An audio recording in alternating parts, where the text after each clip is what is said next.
Hello friends, എല്ലാവർക്കും Sunitha kitchen വ്ലോഗിലേക്ക് സ്വാഗതം. ഇന്ന് എല്ലാ വീട്ടമ്മമാർക്കും ഉപകാരപ്പെടുന്ന കുറച്ച് നല്ല നല്ല ടിപ്സുകളായിട്ടാണ് വന്നിരിക്കുന്നത്. അപ്പം നിങ്ങളെല്ലാവരും വീഡിയോ സ്കിപ്പ് ചെയ്യാതെ കാണണം. വീഡിയോ കണ്ടുകൊണ്ടിരിക്കുമ്പോൾ ഇഷ്ടപ്പെടുകയാണെങ്കിൽ എൻ്റെ ചാനലൊന്ന് സബ്സ്ക്രൈബ് ചെയ്ത് സപ്പോർട്ട് ചെയ്യാനും മറന്നു പോവല്ലേ. അപ്പോൾ ഇന്നത്തെ ആദ്യത്തെ ടിപ്സ് ഒന്ന് കണ്ടാലോ. ഇപ്പോൾ തണ്ണിമത്തങ്ങയുടെയൊക്കെ സീസണാണല്ലോ. ഈ ചൂട് സമയത്തൊക്കെ നമ്മൾ സ്ഥിരമായിട്ട് തണ്ണിമത്തങ്ങ വാങ്ങിക്കാറുണ്ട്. അപ്പോൾ ഒട്ടും തന്നെ വേസ്റ്റ് ആവാതെ നമുക്ക് ഇത് കട്ട് ചെയ്ത് കഴിക്കുന്ന നല്ലൊരു ടിപ്സായിട്ടാണ് വന്നിരിക്കുന്നത് കേട്ടോ. അപ്പോൾ ഞാൻ ഇവിടെ ഒരു ചെറിയ തണ്ണിമത്തങ്ങ എടുത്തിട്ടുണ്ട്. അതിനെ രണ്ടായിട്ട് ഇതുപോലെ കട്ട് ചെയ്തെടുക്കണം. അതിനുശേഷം നമുക്കിതുപോലെ അതിനെ ഒന്ന് കമത്തി വെച്ച് കൊടുത്തതിന് ശേഷം ഇതുപോലെ നമുക്ക് ഒരു സൈഡ് ഇതുപോലെ കട്ട് ചെയ്ത് നമുക്ക് എടുക്കാം കേട്ടോ. അപ്പോൾ നമ്മളത് കൈകൊണ്ട് നല്ലതുപോലെ പ്രസ് ചെയ്ത് പിടിച്ചതിന് ശേഷം നമുക്ക് കട്ട് ചെയ്തെടുക്കാം.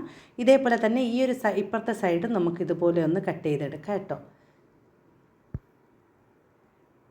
അപ്പോൾ ഇതുപോലെ നമ്മൾ ഇത് കട്ട് ചെയ്ത് കഴിക്കുകയാണെങ്കിൽ ഒട്ടും തന്നെ ആ തണ്ണിമത്തങ്ങ വേസ്റ്റ് ആവാതെ നമുക്ക് കഴിക്കാൻ പറ്റും കേട്ടോ.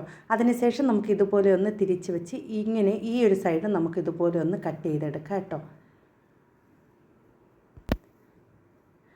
അപ്പോൾ ഞാനവിടെ രണ്ട് സൈഡും നല്ല എല്ലാ ഭാഗത്തും ഒന്ന് കട്ട് ചെയ്തെടുത്തിട്ടുണ്ട്. അപ്പം നമ്മൾ ഇങ്ങനെ കട്ട് ചെയ്തെടുക്കുകയാണെങ്കിൽ ഒട്ടും തന്നെ തണ്ണിമത്തങ്ങ വേസ്റ്റ് ആവില്ല, കണ്ടോ. അപ്പോൾ ഇതുപോലെ നമ്മൾ ഇത് കുട്ടികൾക്ക് ഇതുപോലെ എടുത്ത ശേഷം നമ്മൾ കുട്ടികൾക്ക് കൊടുക്കുകയാണെങ്കിൽ കുട്ടികൾ ഐസ്ക്രീം പോലെയൊക്കെ കഴിക്കാൻ അവർക്ക് ഒത്തിരി ഇഷ്ടമായിരിക്കും. അതുമാത്രമല്ല, നമുക്ക് ഫ്രിഡ്ജിൽ വെച്ച് തണുപ്പിച്ച് കഴിക്കാൻ ഇഷ്ടമാണെങ്കിൽ നമുക്ക് ഒരു ഐസ്ക്രീമൊക്കെ കഴിക്കുന്ന ഒരു രീതിയിൽ നമുക്ക് ഇത് തണുപ്പിച്ച് കഴിക്കാൻ പറ്റും കേട്ടോ.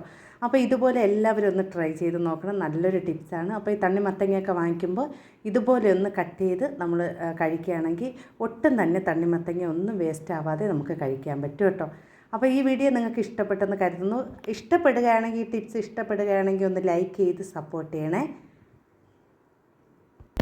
ഇനി അടുത്ത ടിപ്സ് ഒന്ന് നോക്കിയാലോ. ഈ ചൂട് സമയത്തൊക്കെ നമ്മൾ കിടക്കുന്ന ആ ബെഡ്ഷീറ്റിലും അതുപോലെ തന്നെ ഇത് മെത്തയിലൊക്കെ നല്ല വേർപ്പിൻ്റെ സ്മെല്ല് വരാറുണ്ട്. അപ്പോൾ നല്ല ചൂടാണല്ലോ, അപ്പോൾ നല്ലതുപോലെ വേർപ്പിൻ്റെ സ്മെല്ല് വരാറുണ്ട്. അപ്പോൾ നമുക്ക് നല്ലതുപോലെ പോയി കിട്ടാനുള്ള നല്ലൊരു ടിപ്സായിട്ടാണ് വന്നിരിക്കുന്നത് കേട്ടോ. അപ്പോൾ അതിന് വേണ്ടി നമ്മൾ ഏത് പൗഡറാണോ നമ്മൾ ഉപയോഗിക്കുന്നത് ആ പൗഡർ ഒന്ന് ആ ഒരു മെത്തര പുറത്ത് എല്ലായിടത്തും നമുക്ക് തൂറ്റി കൊടുക്കാം കേട്ടോ. അപ്പോൾ ഞാനതിവിടെ എല്ലാ ഭാഗത്തും ഒന്ന് ആ പൗഡർ ഒന്ന് തൂറ്റി കൊടുക്കുകയാണ് ചെയ്യുന്നത്. അപ്പോൾ നല്ല ചൂട് സമയമായിട്ട് തന്നെ നമുക്ക് ഈ ഒരു മെത്തയിലൊക്കെ ഒരു സ്മെല്ലൊക്കെ വരാറുണ്ട്. ഇങ്ങനെ വേർപ്പിൻ്റെയൊക്കെ സ്മെല്ല് അനുഭവപ്പെടാറുണ്ട്. അപ്പോൾ അത് നല്ലതുപോലെ മാറിക്കിട്ടാനുള്ള നല്ലൊരു ടിപ്സാണ് കേട്ടോ. അപ്പോൾ ഞാനത് ഇവിടെ നിറച്ച് ഇട്ട് കൊടുത്തതിന് ശേഷം ഒരു കർച്ചീപ്പോ അല്ലെങ്കിൽ ഒരു കോട്ടൺ തുണിയോ വെച്ച് അതിനെ ഒന്ന് പ്രസ് ചെയ്ത് ഇതുപോലെ ഒന്ന് തേച്ച് കൊടുക്കണം. അപ്പോൾ അങ്ങനെ ചെയ്യുകയാണെങ്കിൽ ആ ഒരു മെത്തരകത്തൊക്കെ നല്ലതുപോലെ ഈ പൗഡർ പോയി കിട്ടും. അപ്പോൾ നല്ല ഈ ചൂട് സമയത്ത് വേണം ഈ വേർപ്പിൻ്റെ സ്മെല്ലും അതുപോലെ തന്നെ ഇത് എല്ലാ സ്മെല്ലും ഒന്ന് മാറിക്കിട്ടും കേട്ടോ. നല്ലൊരു ടിപ്സാണ്. അപ്പോൾ എല്ലാവരും ഇതൊന്ന് ട്രൈ ചെയ്ത് നോക്കണം കേട്ടോ. ഈ ചൂട് സമയത്ത് എല്ലാവരും ഇതൊന്ന് ട്രൈ ചെയ്ത് നോക്കണം. അപ്പോൾ എല്ലാ വീട്ടമ്മമാർക്കും ഉപകാരപ്പെടുന്ന നല്ലൊരു ടിപ്സാണ് ഇതിൽ ഉൾപ്പെടുത്തിയിരിക്കുന്നത്. ഇനി അടുത്ത ടിപ്സ് ഒന്ന് കണ്ടാലോ. നമ്മൾ കിച്ചണിലൊക്കെ നമ്മൾ സ്ഥിരമായിട്ട് പാചകമൊക്കെ ചെയ്ത് വരുമ്പോൾ നമ്മൾ ആ അടുപ്പിൻ്റെ പുറത്തൊക്കെ നിറയെ എണ്ണയും അതുപോലെ തന്നെ പൊടികളൊക്കെ വന്ന് വീണ് ഉറുമ്പിൻ്റെ ശല്യം വരാറുണ്ട്. അപ്പോൾ നമ്മൾ എത്ര തന്നെ വൃത്തിയാക്കിയാലും ആ ഉറുമ്പിൻ്റെ ശല്യം പോവാറില്ല. നമ്മൾ എത്ര തുടച്ച് വൃത്തിയാക്കിയാലും വരാറുണ്ട്. അപ്പോൾ ഇത് പെട്ടെന്ന് നമുക്ക് പോയി കിട്ടാനുള്ള ആ ഉറുമ്പിൻ്റെ ശല്യം എല്ലാം പെട്ടെന്ന് പോയി കിട്ടാനുള്ള നല്ലൊരു ടിപ്സാണ് ഞാൻ ഇന്നതിൽ ഉൾപ്പെടുത്തിയിരിക്കുന്നത്. അതിനുവേണ്ടി ഞാൻ ഇവിടെ ഒരു പാത്രം എടുത്തിട്ടുണ്ട്. അതിലേക്ക് 1 സ്പൂൺ അളവിൽ പൊടി ഉപ്പാണ് എടുത്തിരിക്കുന്നത്. ഇനി ഇതിലേക്ക് ഞാൻ ചേർത്ത് കൊടുക്കുന്നത് നമ്മൾ പാത്രം കഴുകാൻ ഉപയോഗിക്കുന്ന സബീനയാണ് കേട്ടോ. ഞാൻ സബീന ഒരു 1/2 സ്പൂൺ അളവിൽ ചേർത്ത് കൊടുത്തിട്ടുണ്ട്. ഈ സബീനയ്ക്ക് പകരം ലിക്വിഡ് ചേർത്ത് കൊടുത്താലും മതി കേട്ടോ. ഇനി ഞാൻ ഇതിലേക്ക് ചേർത്ത് കൊടുക്കുന്ന നമ്മൾ ഏത് പൗഡറാണോ നമ്മൾ ഉപയോഗിക്കുന്ന ആ പൗഡർ കുറച്ച് ഇതിലേക്ക് ഇട്ട് കൊടുക്കാം. അതിനുശേഷം കുറച്ച് വിനാഗിരിയും കൂടി ഒഴിച്ച് കൊടുക്കാം കേട്ടോ. ആ വിനാഗിരിയും കൂടി ഒഴിച്ച് കൊടുത്തതിന് ശേഷം ഇതിനെ നല്ലതുപോലെ മിക്സ് ചെയ്ത് അലിയിച്ചെടുക്കണം. ആ ഉപ്പെല്ലാം നല്ലതുപോലെ അലിഞ്ഞ് കിട്ടണം കേട്ടോ. അപ്പം ഞാനതിവിടെ നല്ലതുപോലെ മിക്സ് ചെയ്തെടുക്കുന്നുണ്ട്. ആ ഉപ്പ് നല്ലതുപോലെ അലിഞ്ഞ ശേഷം മാത്രമേ നമുക്ക് ഇതിലേക്ക് തേച്ച് കൊടുക്കാൻ പാടുള്ളൂ കേട്ടോ. അപ്പോൾ ഇതിവിടെ നല്ലതുപോലെ മിക്സ് ചെയ്ത് നല്ലതുപോലെ അലിഞ്ഞ് കിട്ടിയിട്ടുണ്ട്. ഇനി നമുക്ക് ഇത് ഗ്യാസിൻ്റെ പുറത്തേക്ക് കുറച്ച് വീതം ഒഴിച്ച് കൊടുക്കാം കേട്ടോ. അപ്പോൾ നമുക്ക് ആ ഒരു ഗ്യാസിൻ്റെ എല്ലാ ഭാഗത്തും ഒന്ന് കുറച്ച് ഒഴിച്ച് കൊടുക്കാം.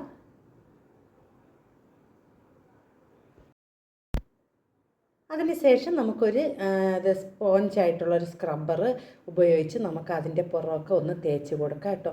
അടുപ്പിൻ്റെ പുറത്തും അത് ആ ഗ്ലാസിൻ്റെ പുറമൊക്കെ നല്ലതുപോലെ ഒന്ന് തേച്ച് കൊടുക്കാം. അധികം പതഞ്ഞ് കിട്ടിയില്ലെങ്കിൽ നമുക്ക് അതിൻ്റെ ആ ഒരു ഇത് തേച്ച് നല്ലതുപോലെ വെളുത്ത് കിട്ടും കേട്ടോ.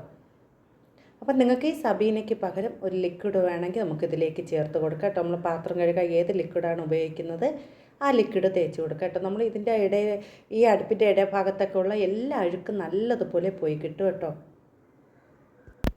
അപ്പം ഞാൻ അതവിടെ എല്ലായിടത്തും നല്ലതുപോലെ തേച്ച് വൃത്തിയാക്കി എടുത്തിട്ടുണ്ട്. ഇനി നമുക്ക് ഒരു കോട്ടൺ തുണിയിൽ വെള്ളം നനച്ച ശേഷം നമുക്കിതിനെ തുടച്ചെടുക്കാം കേട്ടോ.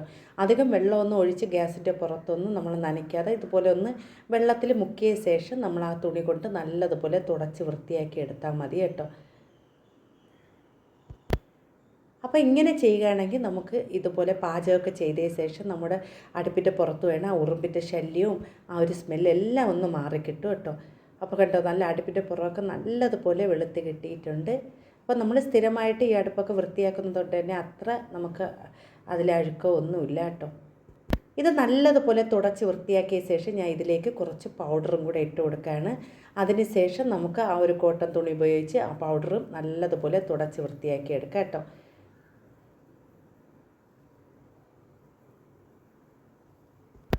അപ്പോൾ ഇത് നല്ലൊരു ടിപ്സാണ് കേട്ടോ. എല്ലാ വീട്ടമ്മമാർക്കും ഉപകാരപ്പെടുന്ന നല്ലൊരു ടിപ്സാണ്. നമുക്ക് ചൂട് സമയത്ത് മാത്രമല്ല, മഴ സമയത്തൊക്കെ നല്ലതുപോലെ അടുപ്പിൻ്റെ പുറത്തൊക്കെ ഉറുമ്പിൻ്റെയൊക്കെ ശല്യം വരാറുണ്ട്. അപ്പോൾ അതെല്ലാം മാറിക്കിട്ടാനുള്ള നല്ലൊരു ടിപ്സാണ് കേട്ടോ. അപ്പോൾ ഞാൻ അതാ കണ്ടോ, അടുപ്പിൻ്റെ പുറമൊക്കെ നല്ലതുപോലെ വെളുത്ത് നല്ലതുപോലെ ഭംഗിയുള്ളതായിട്ടുണ്ട്. ഇനി നമുക്ക് ഈ ഒരു ഇത് ലിക്വിഡ് വെച്ച് തന്നെ നമുക്ക് ആ ഒരു സിങ്കിലൊക്കെ നമുക്ക് ഒഴിച്ച് കൊടുക്കാം കേട്ടോ. നമ്മൾ ഈ സിങ്കിലൊക്കെ ഈ ഒരു ചെറിയ സ്മെല്ലൊക്കെ വരാറുണ്ടല്ലോ, അപ്പോൾ അതൊക്കെ നല്ലതുപോലെ പോയി കിട്ടും കേട്ടോ. ഈ ഉപ്പിൻ്റെ ഇതും ആ ഒരു പൗഡറിൻ്റെ ഇതൊക്കെ ഉണ്ടെങ്കിൽ നല്ലതുപോലെ പോയി കിട്ടും. അപ്പോൾ ഞാൻ ഇവിടെ ആ സിങ്കിൻ്റെ അകത്തൊക്കെ നല്ലതുപോലെ ഒന്ന് തേച്ച് കൊടുക്കുകയാണ്. അപ്പോൾ എല്ലാ ഭാഗത്തൊന്ന് തേച്ച് കൊടുത്തതിന് ശേഷം നല്ലതുപോലെ ഒന്ന് കഴുകിയെടുക്കാം കണ്ടോ. ആ ഒരു എണ്ണമയോ എല്ലാം പോയി കിട്ടിയിട്ടുണ്ട് കേട്ടോ. അപ്പോൾ എല്ലാവരും ഒന്ന് ട്രൈ ചെയ്ത് നോക്കണേ. അപ്പോൾ നിങ്ങൾക്ക് ഇന്ന് കാണിച്ച എല്ലാ ടിപ്സുകളും ഇഷ്ടപ്പെട്ടെന്ന് കരുതുന്നു. വീഡിയോ ഇഷ്ടപ്പെട്ട ലൈക്ക് ചെയ്ത് സപ്പോർട്ട് ചെയ്യണേ.